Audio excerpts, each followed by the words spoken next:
The emergency lights bathed the council chamber in red. Arbiter Kellanara stood at the center of the vast circular room, her crystalline body pulsing with anxious light. Around her, representatives from 47 different species watched the holographic display with growing horror. The distress signal played again. Static crackled through the speakers, then a voice broke through, desperate, terrified. "This is Colony Velshara. The Krovast are inside the main habitat. We've sealed the emergency shelters, but they're cutting through. We have 2,000 civilians, mostly families. Please, anyone, we need help." The message ended with the sound of metal tearing and screams. Silence filled the chamber. It was the kind of silence that came when everyone knew something terrible was happening, but no one knew what to do about it. Kellanara's light dimmed. She had heard 17 similar messages in the past 3 months, 17 colonies. 17 desperate calls for help that had come too late. The Krovast swarm was spreading across the frontier like a plague, consuming everything in their path. "We must respond," she said, her words translated into dozens of languages simultaneously. "We cannot lose another colony." Council member Thexal rose from his seat. He was a tall, thin creature with 4 arms and skin the color of deep ocean water. His species, the Velthari, had been part of the council for 600 years. They were known for careful thinking and cautious action. "Arbiter," Thexal said slowly, "our forces are already stretched across 12 systems. The nearest battle fleet is 3 weeks away from Velshara. By the time they arrive, everyone will be dead." Kellanara's light flashed bright red. "I know. But we must try something," another member spoke up. This one was Rixtel, a being that looked like a floating jellyfish filled with glowing gas. "Our military doctrine requires overwhelming force before engagement. We don't have the numbers to fight the Krovast directly. They breed too fast. They adapt too quickly. Every battle we win costs us ships we cannot replace." Kellanara knew this was true. The council was powerful, but they fought wars the way their ancestors had always fought, carefully, methodically, with minimal risk. Most council species came from gentle worlds.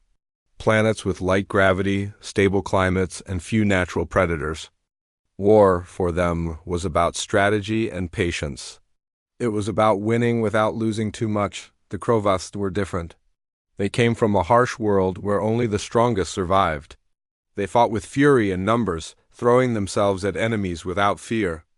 Council forces could win battles against them, but it took time and resources that they didn't have. "There must be another way," Kellanara said. She looked around the chamber, searching for options, for hope, for anything. That's when Zelmora spoke. She was small, barely a meter tall, covered in soft fur that changed colors with her emotions. Currently, it was shifting between blue and green nervousness and determination. "What about the humans?" The chamber erupted. Representatives began, speaking all at once, their voices overlapping in a chaos of concern and confusion.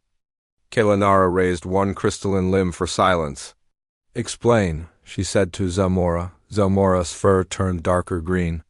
"The new species, from the Class 12 Deathworld, they've been requesting contact for months. We've been avoiding them." "For good reason," Thexal interrupted. "Have you seen the reports? Their planet is a nightmare. Gravity nearly twice what most of us can tolerate. Extreme weather that changes without warning. Diseases that can kill in days. Predators everywhere, in the water, on land, in the air. Even the plants are poisonous. It's amazing they survived long enough to develop technology." "Exactly," Zelmora said. "They survived where we would have died. Doesn't that mean something?" Kellanara felt her core temperature drop. The humans. She had read the reports too. The xenobiology team was both fascinated and horrified by them. Humans were made of soft tissue with minimal natural protection, yet they were the dominant species on their world. They had no armor, no claws, no venom. What they had was endurance and stubbornness and a refusal to accept death. The report said humans could run for hours without stopping, chasing prey until it collapsed from exhaustion. They could survive injuries that would kill most species. They could eat plants and meat, digesting things that were toxic to others. They could live in deserts and frozen wastelands and everything in between, and they were good at violence. Very good. Their entire history was filled with wars and conflicts. They had developed hundreds of ways to kill each other, then turned those same innovations toward survival. We don't know if they'll help, Rickstell said. We've been studying them from a distance. We haven't made official contact. For all we know, they might be hostile. Zelmora's fur flashed orange annoyance. Or they might be our best chance. The Krovast are winning because they're aggressive and adaptable.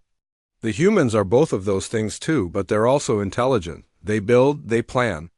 They cooperate. Kelanara thought about the 2,000 people in the emergency shelters on Velshara, families, children. They were dying while the council debated. We vote, she said. All in favor of contacting the humans and requesting assistance. The vote was close. 24 in favor, 23 against, enough to pass. Prepare the message, Kelanara ordered. Direct transmission to Earth, no protocols, no formal introductions, just the truth. It took an hour to compose the message. They kept it simple, because they didn't know if the humans would understand complex council languages. They sent video from Velshara, the Krovast attacking, the colonists fleeing, the desperate last stand. Then they added one line of text in the human language called English. We are dying. Can you help? The message was sent through quantum channels that crossed light years in seconds. Then came the waiting. Telenaro returned to her private chamber and tried to rest, but sleep wouldn't come. She kept thinking about the gamble they had just made. The humans were unknown. They might refuse. They might not have the technology to reach Velshara in time. They might make everything worse, or they might be exactly what the council needed. 18 hours later, the response came. Kelanara was back in the council chamber when the communications officer announced the incoming transmission. Every representative stopped what they were doing and turned to watch the display. The face that appeared was human, female, with dark skin and eyes that seemed to see everything at once. She wore some kind of uniform with symbols that probably meant rank and authority. This is President Chun of the United Nations, representing Earth, the human said. We received your message. We're coming. The transmission showed more. Human leaders gathering, massive ships being prepared, soldiers boarding transport vessels. The humans were mobilizing, and they were doing it fast. Estimated arrival at your coordinates, 4 days, President Chun continued. We're sending 23 ships and 15,000 personnel. Tell your people to hold on. Tell them help is coming. The transmission ended. Kelanara stared at the empty display. 4 days. The humans were crossing a distance that would take council ships 2 weeks, and they were doing it in 4 days. They weren't sending a small scout force to assess the situation. They were sending an army. Exal spoke quietly beside her. What have we done? Kelanara didn't answer. She was thinking about the expression on President Chun's face. It wasn't fear or uncertainty. It was determination. The humans were coming. Whether that saved the galaxy or doomed it remained to be seen. The United Nations Assembly Hall was packed. Representatives from every nation on Earth sat in their designated seats, but for once there was no arguing. Everyone watched the screens showing the alien message on repeat. Maria Chun stood at the podium, her hands gripping the edges. She had been president for 2 years, dealing with climate agreements and trade disputes and all the normal problems of leading a divided world. Nothing had prepared her for this. We've confirmed it's real, she said. Her voice carried across the silent hall. The signal came from outside our solar system. The video isn't fake. Those are real people, real beings dying out there. And they asked us for help. A hand rose. Ambassador Okoye from the African Union. Madame President, we don't know these aliens. We don't know if this is a trap. We barely have the technology to reach Mars reliably, and they're asking us to cross light years? Chun nodded. All valid concerns. Our scientists have been analyzing their technology. The coordinates they sent include something, a kind of beacon that our ships can follow. They're giving us a way to reach them. But should we? That was Ambassador Volkov from Russia. Earth has problems. poverty, disease, conflicts. We should focus on our own people first. Chun had expected this argument. She had spent the last 18 hours in meetings with military leaders, scientists, and advisors. Everyone had opinions, but in the end, the decision came down to one simple question. If someone is dying and asks for help, do we answer? Chun looked around the hall. That's what this is about. Not politics. Not strategy. Just a basic human question, do we help? The vote took an hour. When it finished, the result was unanimous. Earth would answer the call, the real work began immediately. The military mobilized faster than anyone thought possible. Admiral James Kowalski took command of the operation. He was old military, had served in 3 different conflicts, and knew how to move people and equipment quickly. We need everything, he told his staff. Every ship that can make the journey. Every soldier who volunteers. Medical teams, engineers, supplies. We're going into unknown territory against an unknown enemy to save people we've never met. This is going to be messy. The fleet came together in 72 hours. 23 ships, not elegant or beautiful, but tough. They were built in orbital shipyards, designed to carry heavy loads through the harsh environment of space. Humanity hadn't worried about making their ships pretty. They worried about making them work. Each ship was armored with layered plates of steel and ceramic composites. They ran on fusion reactors that scientists had only recently made stable enough for long journeys. The weapons were simple railguns that fired solid metal slugs at incredible speeds, missile batteries carrying explosive warheads, and point defense systems to shoot down incoming threats. 15,000 soldiers volunteered in the first day. They came from every nation, every background. Marines and Army Rangers and Special Forces. Combat engineers who could build or destroy anything. Medics trained in emergency trauma care. They trained together during the 3-day journey to the staging area. Learning to work as one unit, General Elena Vasquez commanded the ground forces. She was tough, experienced, and had a reputation for bringing her soldiers home alive. Before they left Earth, she gathered the entire force in the main hangar of the flagship. "Listen up," she said, her voice amplified to reach everyone. "We're going into a situation we don't fully understand. We'll be fighting an enemy we've never seen. We'll be protecting people from species we've only just learned exist. Some of you won't come back. That's the reality." She paused, looking across the sea of faces. Young and old, male and female, every color and nationality humanity had to offer. "But here's what I know about you. You volunteered. You didn't have to. Nobody forced you. You heard that someone needed help, and you stepped forward. That makes you heroes before we even leave Earth. Now let's go prove that humans keep their promises." The cheering could be heard throughout the entire fleet. 4 days after leaving Earth, the human fleet arrived at the Council staging area near Velshara. The alien ships waiting there were like nothing humans had ever seen. Elegant curves and glowing energy fields. Ships that looked more like art than military vessels. Arbiter Kalanara requested permission to board the human flagship. Admiral Kowalski granted it. Curious to meet the aliens face to face, she materialized in the main briefing room, literally materialized. Transported over by some kind of technology that made several Marines reach for their weapons. Kalanara was beautiful in an alien way. A being made of crystalline structures that pulsed with inner light. She stood about 2 meters tall, with multiple limbs that moved in ways that seemed to defy anatomy. "General Vasquez," Kalanara said through a translation device that hung in the air beside her. "Thank you for coming. We need to discuss the tactical situation." Vasquez nodded and pulled up a holographic map of Velshara. The planet looked Earth-like: blue oceans, green continents, white clouds. But one continent was marked in red. "The Krovets control this area," Kalanara explained. "Approximately 50,000 soldiers. They're insectoid, aggressive, and very difficult to kill. Our scans show they've surrounded the colonist shelter here." A point lit up on the map. 2,000 civilians inside. Life support failing. They have perhaps 5 days before the air runs out. "What's your plan?" Vasquez asked. Standard Council doctrine would be to establish a blockade, cut off their supplies, and wait them out. Estimated timeline, 6 months. 6 months? Vasquez stared at the alien.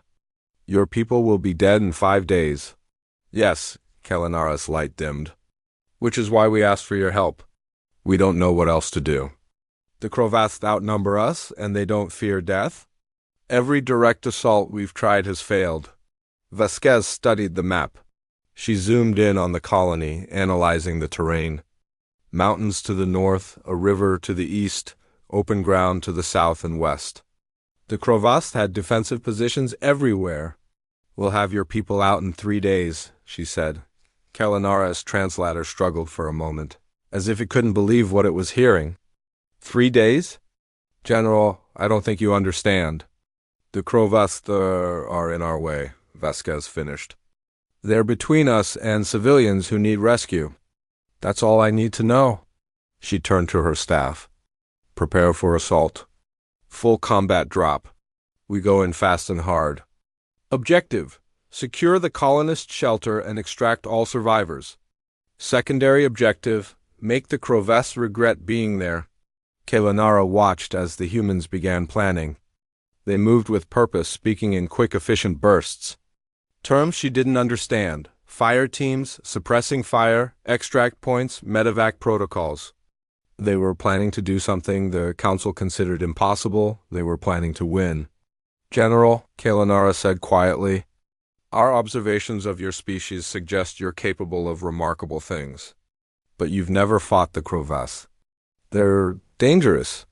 We know. Vasquez looked at the alien with eyes that had seen combat before. Arbiter, humans come from a world that tried to kill us every single day. We survive by being tougher, smarter, and more stubborn than anything else on the planet. These Crovaths? They're just another predator. And predators on Earth learned a long time ago not to mess with humans. Kalanara didn't know what to say to that. She simply watched as the human fleet prepared for battle. The ships moved into position around Velshara, their crude but powerful engines burning bright against the darkness of space. Inside those ships, 15,000 humans checked their weapons, said prayers in a dozen different languages, and prepared to drop into hell. They were scared. They were excited. They were determined, they were human, and they had made a promise. The countdown began.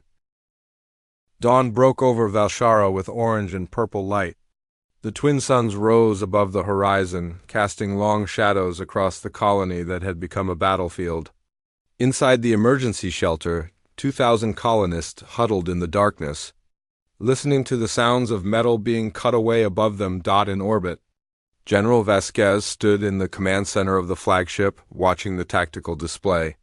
Red dots showed Crovath positions, thousands of them, surrounding the shelter like ants around food. Blue dots showed her dropships, ready to launch. All units, final check, she said into the comm. One by one, the unit commanders reported ready. Marines in dropship Alpha. Rangers in dropship Beta. Engineers, medics, support teams. Everyone was prepared. Remember the mission, Vasquez said. We're not here to win a war. We're here to get those civilians out alive. Stay focused. Stay together. And come home. She took a breath. Launch! 23 dropships detached from the fleet and fell toward the planet. They weren't graceful. They were thick armored boxes with rockets attached, designed to protect their cargo through the worst conditions imaginable. As they hit the atmosphere, friction turned their heat shields white-hot. The Crovaths saw them coming. Plasma batteries opened fire from the ground-bright green bolts of superheated energy that could vaporize lighter ships in seconds. The first shot hit Dropship 7, burning through the outer armor. Alarm screamed inside. Hull breach, Section 3, the pilot reported. Compensating. The ship kept falling. Its armor blackened and buckled, but held. That's what it was built for, to take damage and keep going. More plasma fire lit up the sky. The ships scattered, making themselves harder to hit, but they kept dropping. Nothing was stopping them, aboard the Council observation ship. Arbiter Kalanara watched with Exal. The Velthari commander looked ill, his species equivalent of terrified. "This is suicide," he said. "They're flying directly into the heaviest defenses. Our doctrine would never allow." "Their doctrine is different," Kalanara said quietly. She was beginning to understand something about humans. They didn't fight the way the Council fought. They fought to win. No matter the cost, the dropships hit their target zones, a rough circle around the colonist shelter, inside the Krovath perimeter. They landed hard, crushing the ground beneath them. Before they even stopped moving, the ramps were dropping. Sergeant Marcus Cole was first out of Dropship 3. He hit the ground running, his rifle already up and tracking targets. The scene around him was chaos. Smoke and dust filled the air. Plasma bolts flashed past, so close he could feel their heat, and the Krovaths were everywhere. They were nightmares made real. 2 meters tall, covered in black chitinous armor that looked harder than steel. 6 legs that moved with horrible speed. Mandibles that could cut through metal. Eyes like black glass that showed no emotion, no fear, nothing but hunger. "Contact front," Cole shouted. He fired 3-round bursts. His rifle kicked against his shoulder, a familiar feeling, almost comforting. The bullets hit the closest Krovath in the head. It staggered but didn't fall. "Aim for the joints," someone yelled. "The armor's weaker there." The Krovath charged. A dozen of them, then 20, then 50. They came in a wave of clicking mandibles and razor-sharp limbs. Cole's unit formed a line and opened fire. Hundreds of bullets tore into the swarm. The Krovaths in front fell, but more climbed over their bodies. This was what the Council feared. This was why they didn't fight the Krovaths directly. The swarm was endless, fearless, unstoppable, but the humans didn't retreat. Private Sarah Chun was on Cole's left. She was small, barely made the height requirement for service, but she fired with calm precision. When a Krovath broke through the line and came at her, she didn't panic. She pulled a grenade from her belt, armed it, and threw it into the creature's open mandibles. The explosion took down 3 Krovaths at once. "Good throw," Cole shouted. "Thanks, Sarge." The battle spread across the landing zone. 23 dropships had landed, forming a rough perimeter around the shelter. Between each ship, human soldiers held the line against the swarm. They fought in teams, one squad firing while another reloaded, covering each other, never leaving gaps. Corporal James Washington's squad was pinned down by plasma fire. A Krovath gun emplacement had them trapped behind their dropship. Every time someone tried to move, green bolts tore up the ground around them.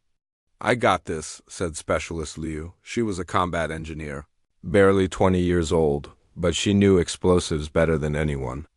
She grabbed a satchel charge, set the timer for 10 seconds, and sprinted. The Krovath saw her coming. Plasma bolts tracked her movement. One hit the ground beside her, throwing her sideways. She rolled, kept running, and threw the charge.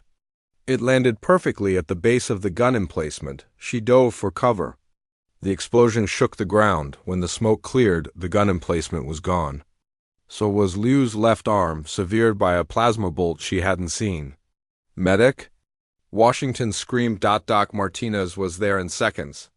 She was a medic, but she came running with her rifle in one hand and her medical bag in the other. She slid to Liu's side, already pulling out supplies. "Stay with me," Martinez said.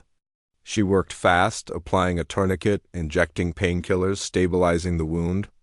All while plasma bolts screamed overhead. "Did I get it?" Liu asked through gritted teeth. "You got it. You crazy, beautiful idiot, you got it." The battle raged for 3 hours. The humans pushed forward, meter by meter, fighting through positions that should have been impossible to break. They took casualties, soldiers fell, injured, or killed. But they never stopped advancing. The Krovaths had never faced anything like this. Every species they fought before either retreated or died. The humans did neither. When they were injured, they kept fighting. When they ran low on ammunition, they improvised. One squad used mining equipment from the colony to rig explosive traps. Another group captured a Krovath plasma weapon and figured out how to use it. By noon, The humans had fought their way to the colonist shelter. Engineers used cutting torches to break through the sealed doors, while Marines held off the Crowveth's counterattack. The doors fell away, revealing 2,000 terrified colonists packed into a space meant for 500. They were a dozen different species. Some tall, some small. Some with fur, others with scales or crystalline skin. They looked at the humans with fear and hope mixed together. "We're here to get you out," General Vasquez said. She had landed with the second wave, leading from the front. "Stay calm. Follow our soldiers. We have ships waiting." The evacuation began. Humans formed a corridor from the shelter to the extraction zone, 2 lines of soldiers facing outward, holding off the swarm while colonists ran between them. It was brutal, exhausting work. The Crowveths threw everything they had at the corridor, trying to break through. Private Chun went down, hit by a Crowveth that broke the line. The creature was on her in seconds, mandibles reaching for her throat. She blocked with her rifle. The mandibles cut through the weapon like it was paper. Then Sergeant Cole was there. He had lost his rifle somewhere in the fighting and was using a combat knife standard issue, 30 centimeters of steel.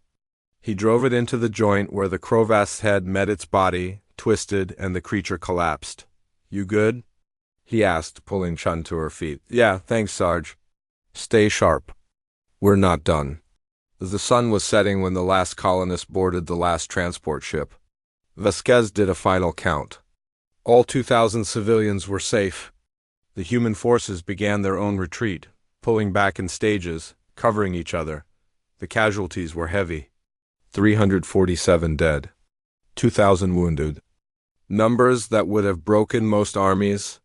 But the humans had accomplished their mission. As the last drop ship lifted off, the Crowveths stopped their attack. They simply stood there, watching the humans leave. Something in their behavior had changed. The humans had beaten them in direct combat, something that wasn't supposed to be possible aboard the command ship. The Exal stared at the battle reports. His hands were shaking. "They took 23% casualties and considered it acceptable," he said. "They fought through injuries that would kill most species.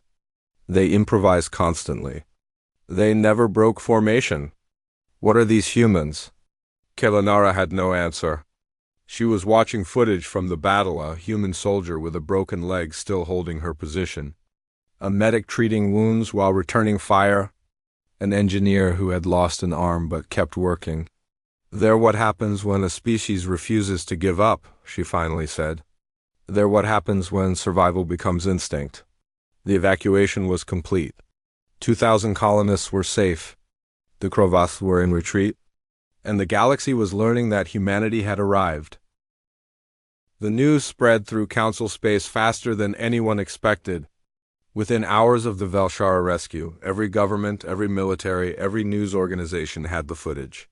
The quantum communication networks carried it to all 47 member species and beyond. Into neutral space and even to the borders of the Predator empires, everyone watched the humans fight. On the Council homeworld of Nexura, military strategists gathered in analysis chambers. They played the footage frame by frame, trying to understand what they were seeing. Admiral Zeltran of the Council Defense Fleet stood before a massive display showing the human assault. "Pause there," he said. The image froze on a human soldier, Private Chun, throwing a grenade into a Crowveth's mouth while 3 more came at her from behind. "This should be the moment she dies." The footage resumed. Chun spun, her rifle already tracking. She fired in controlled bursts, hitting each Crowveth in their joint weaknesses. They fell. She lived. "Run the probability analysis again," Zeltran ordered. A younger officer worked the controls. "Sir, the computer says the chance of survival in that situation was approximately 3%. She should have died. Most of them should have died. The humans took positions that our tactical systems flag as unsurvivable, and yet they survived." Zeltran watched another. "Clip a medic working on a wounded soldier while plasma." Fire cut the air around them. The medic never flinched, never stopped working. They have no natural armor. Their bodies are fragile compared to most soldier species. but they fight like they're invincible. Xenobiologist Dr. Rowolven entered the chamber. She was a small, elderly member of the Corellian species beings known for their analytical minds. She had spent the last week studying everything available about humans. "I have my report," she said. "You're not going to like it." Zeltron gestured for her to continue. Humans evolved on what we classify as a Class 12 death world.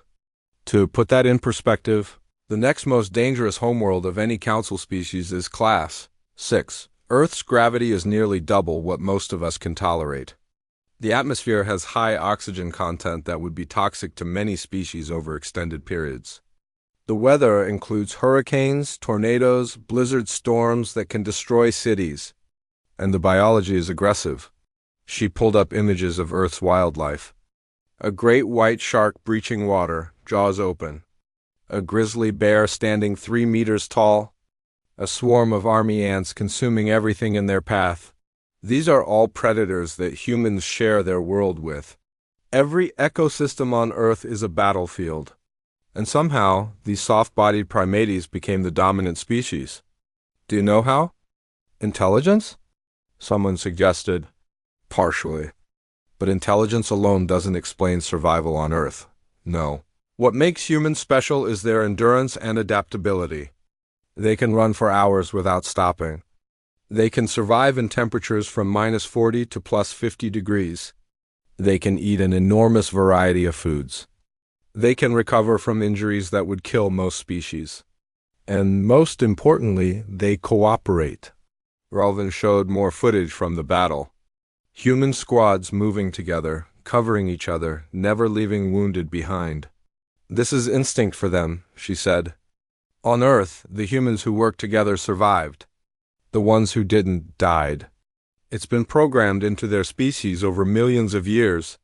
They're pack hunters who learn to use tools and intelligence.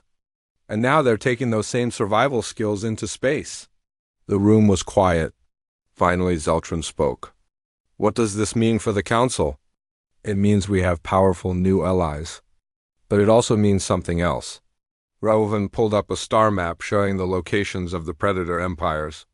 "The Krovest have withdrawn from 3 systems since the battle. The Zelthran Dominion sent a diplomatic message, the first in their history. The Krix Collective has ceased all raids on our borders. They're afraid? Of humans? Of what humans represent. Every predator species in the galaxy evolved on worlds we would classify as moderately dangerous at worst. They think they're apex predators. Then humanity shows up from a world so deadly that even our exploration drones have a failure rate. The predators are realizing they might not be at the top of the food chain anymore. The implications spread through the Council like ripples in water. Within days, diplomatic changes began happening. The Krovast swarm, which had terrorized the frontier for 3 generations, sent an official envoy to the Council requesting a meeting. It was unprecedented. The Krovast envoy was exactly like the soldier's 2 meters of black chitin and razor edges.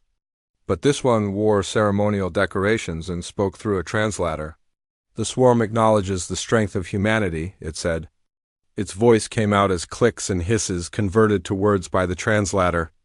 "We propose a non-aggression pact. The swarm will not attack Council worlds. In exchange, we ask the same from the humans." Arbiter Kalanara, who was conducting the meeting, felt her light pulse with surprise. "You attacked us for years, killed thousands of our people. Now you want peace because of one battle?" "One battle that should have been impossible," the envoy said. "The humans fought through positions that would break any army. They accepted casualties that would force any species to surrender. They improvised constantly. They adapted to our tactics within hours. The swarm respects strength. The humans have proven their strength." The envoy leaned forward slightly. "But more than that, the humans proved something else. They came to Velshara not for territory or resources. They came because someone asked for help.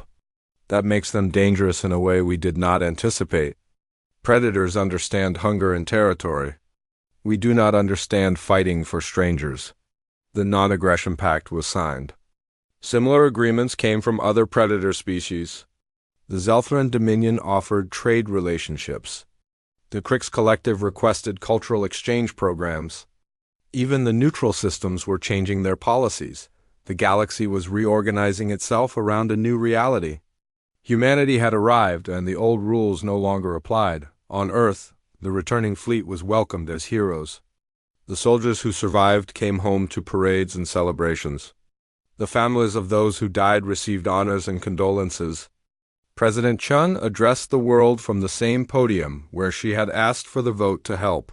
"We lost 347 people on Velshara," she said. "Each one was a hero. Each one made a choice to help strangers in need.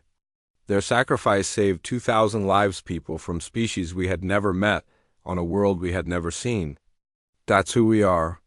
That's what humanity means." But not everyone was celebrating. In the intelligence division of the United Nations, analysts were tracking worrying signals.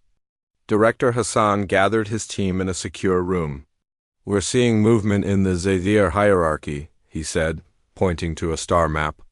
The Zathir controlled 200 systems on the far edge of known space. They were the largest predator empire, and they had been silent since the Velshara rescue. "What kind of movement?" someone asked. "Military buildup. They're pulling ships from border patrols and consolidating them into battle fleets. Our sources say the Emperor has declared humanity an existential threat." The room went cold. Everyone knew what that meant. The Zathir were preparing for war. "How many ships?" General Vasquez asked. She had been invited to the briefing. "Current estimate, 3,000 warships. Maybe more. They have the largest military in the known galaxy." Vasquez felt her stomach drop. The human fleet numbered 150 ships, even after rapid construction. They were outnumbered 20 to 1. "We need to tell the Council," Hassan said. "This affects everyone." The emergency session was called. Representatives from all member species gathered along with human delegates. The intelligence reports were presented. The threat was clear. The council chamber erupted in panic. Species argued over what to do. Some wanted to negotiate with the Zathir. Others wanted to build defensive positions. A few suggested abandoning the frontier systems to buy time. Arbiter Kellanara called for silence. The Zathir Emperor has made his intentions clear. He sees humanity as a challenge to natural order. He believes that if one Deathworld species succeeds, it will inspire others. He cannot allow that. "Then we're doomed," someone said. "The Zathir have been building their military for centuries. Even with the humans, we can't match their numbers." General Vasquez stood up. All eyes turned to her. "You're thinking about this wrong," she said. "You're doing math. Counting ships and weapons and soldiers. That's not how humans fight." She walked to the center of the chamber where everyone could see her. "My soldiers knew the odds on Velshara. They knew they were outnumbered. They knew many of them wouldn't come home. They fought anyway. Because humans learned a long time ago that survival isn't about having the best odds. It's about refusing to accept defeat." She looked around the chamber. "The Zathir think they're mobilizing to destroy a threat. They're wrong. They're painting a target on themselves. Because if they threaten Earth, if they threaten the Council, they're going to learn what every predator on Earth eventually learned. Humans don't give up. We adapt, we improvise. We turn our weaknesses into strengths and our enemies' advantages into their downfall." The chamber was silent. "Send a message to the Zathir Emperor," Vasquez said. "Tell him humanity offers peace. But if he chooses war, we'll answer that too."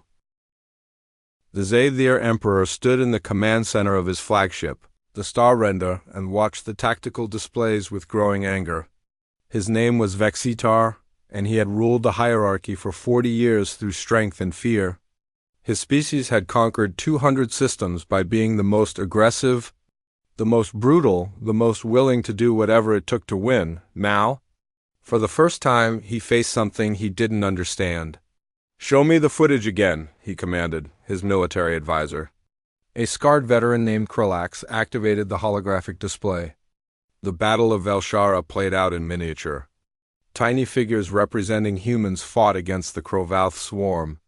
The Emperor had watched it dozens of times, and each time he saw something that shouldn't be possible.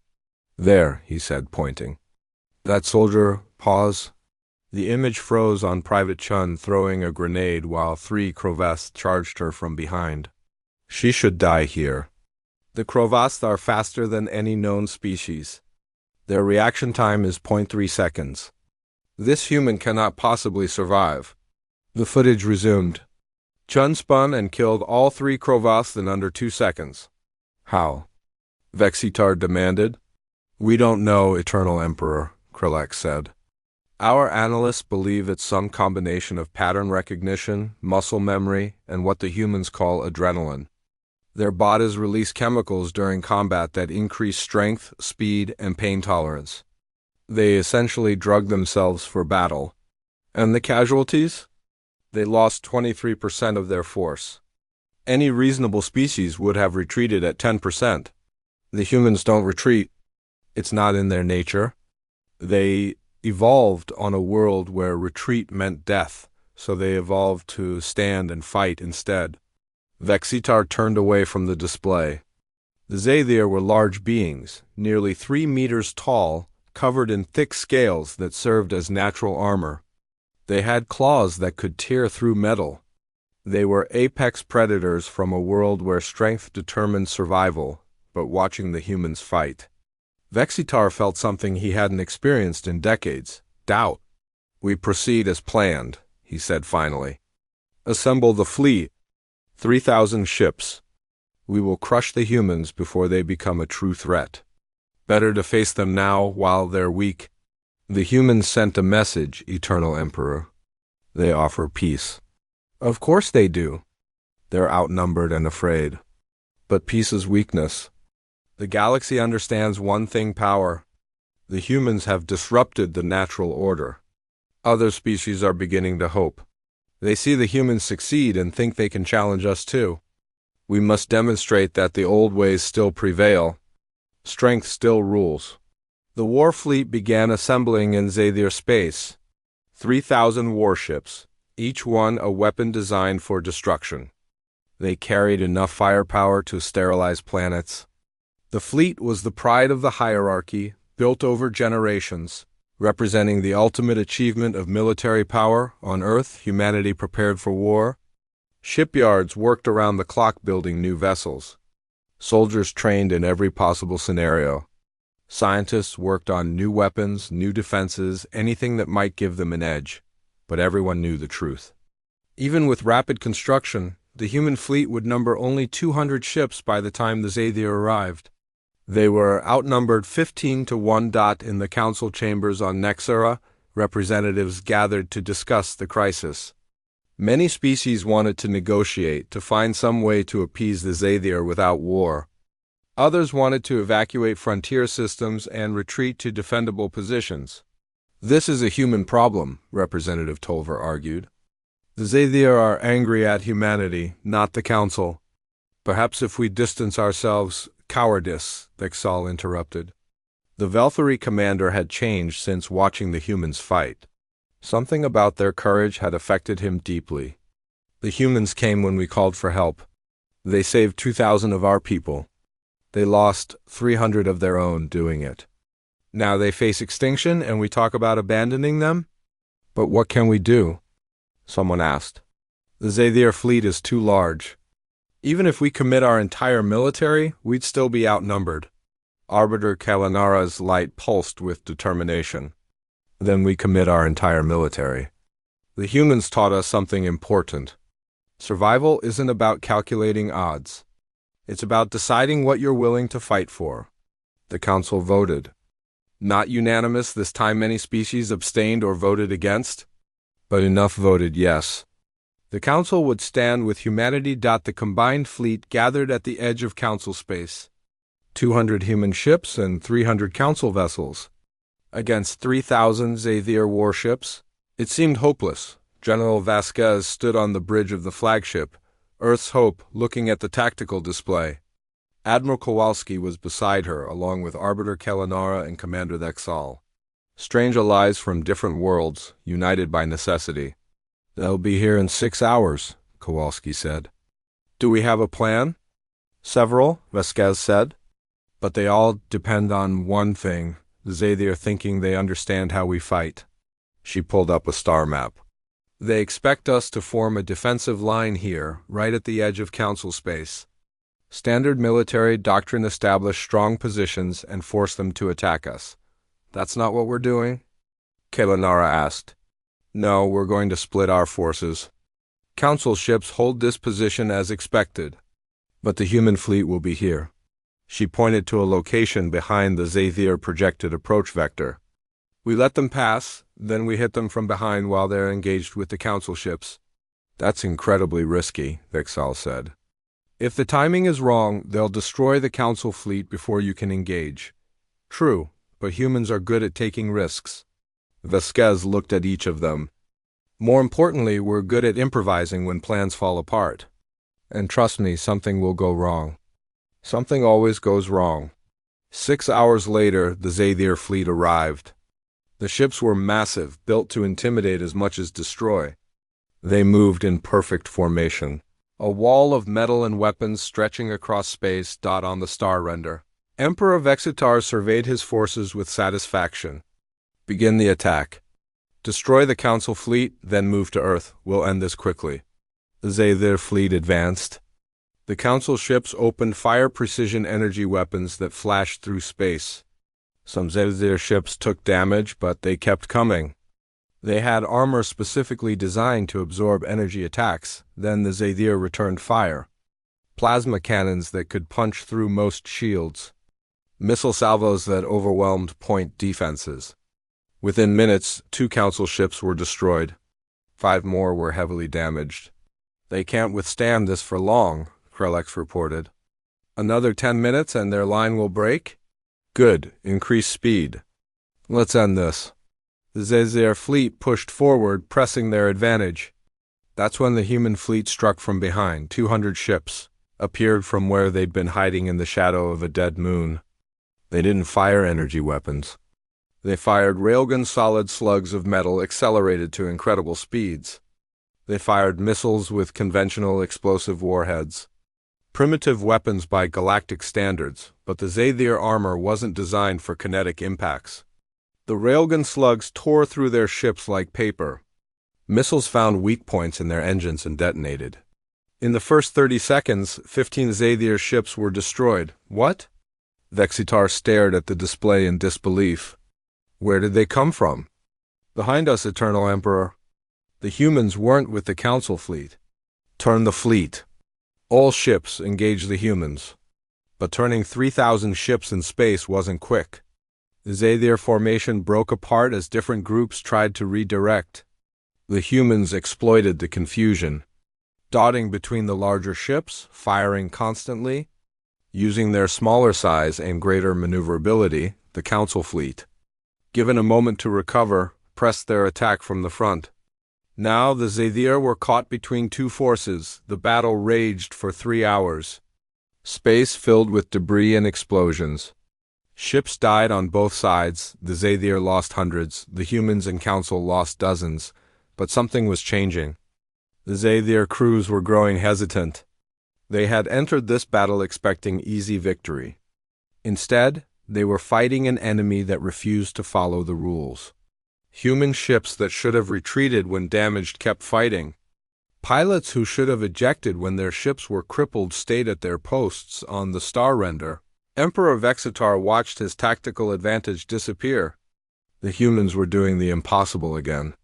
Not because they had better weapons or superior numbers, but because they simply wouldn't stop. A human destroyer, its hull breached and engines failing, rammed a Xavier battlecruiser. Both ships exploded. The act was suicidal. Insane. It was also effective. They're mad, Krelax whispered. All of them. They fight like they've already accepted death. Vexitar understood then. He had made a mistake. The humans weren't weak. They weren't afraid. They were something the hierarchy had never faced before, a species that valued survival of their group more than survival of themselves. Signal retreat, he said quietly. Eternal Emperor? Signal retreat. His voice echoed through the command center. We cannot win this battle. Not because we lack strength, but because the humans don't fear death the way we do. Every ship we destroy takes one of theirs with it. At this rate, they'll destroy our entire fleet through sacrifice alone. The Zathir fleet withdrew. The Council and human forces didn't pursue.